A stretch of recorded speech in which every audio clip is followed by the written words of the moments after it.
Alors cette année, on a choisi un thème qui est mesurer, accompagner, transformer.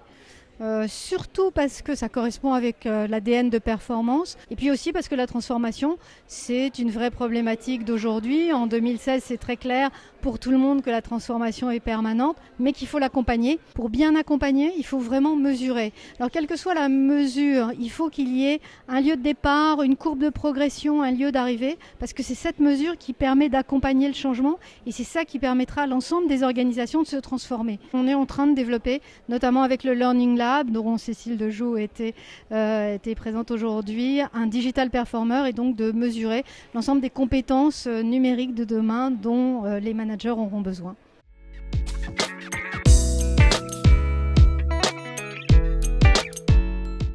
On a d'un côté faire prendre conscience à l'individu de ses spécificités d'apprentissage, de comment il apprend et comment il va pouvoir s'améliorer dans ses stratégies qu'il va mettre en place. De l'autre côté, on a des ressources que va mettre en place l'entreprise, comme par exemple une conciergerie d'apprentissage qui va permettre à l'individu de savoir qu'il a à disposition, il a des aides de l'entreprise. Donc d'un côté il prend responsabilité et de l'autre côté l'entreprise fournit les aides.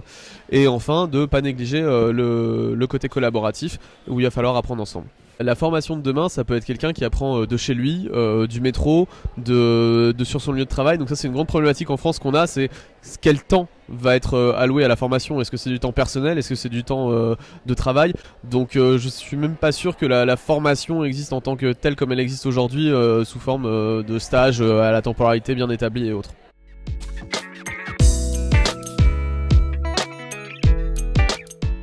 Le message clé consiste à dire aujourd'hui les modèles fondés sur l'individu uniquement ne fonctionnent plus. Il faut développer des modèles qui sont fondés sur la collaboration et sur l'intelligence collective. Comment fédérer les talents, comment créer des équipes et des organisations qui soient innovantes, soient performantes, soient agiles et vont très très vite pour mettre en place de nouvelles solutions. Fondamentalement, c'est ça le message. On dispose aujourd'hui d'outils dont on a pu parler à travers cette journée qui vont permettre de poser un diagnostic objectif et partagé et qui va permettre à l'équipe de mesurer où elle en est et où elle veut aller.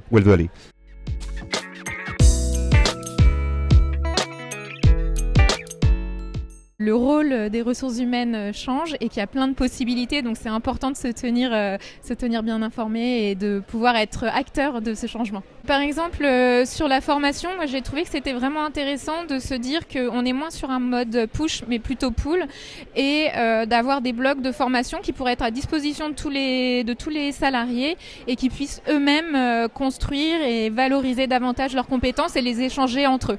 Donc ça, je pense qu'il y a vraiment quelque chose à construire à ce niveau-là, même de recenser les différents MOOC qui existent pour permettre à chacun de s'y retrouver et de savoir vraiment de quoi il a besoin selon son moment, son projet de l'instant.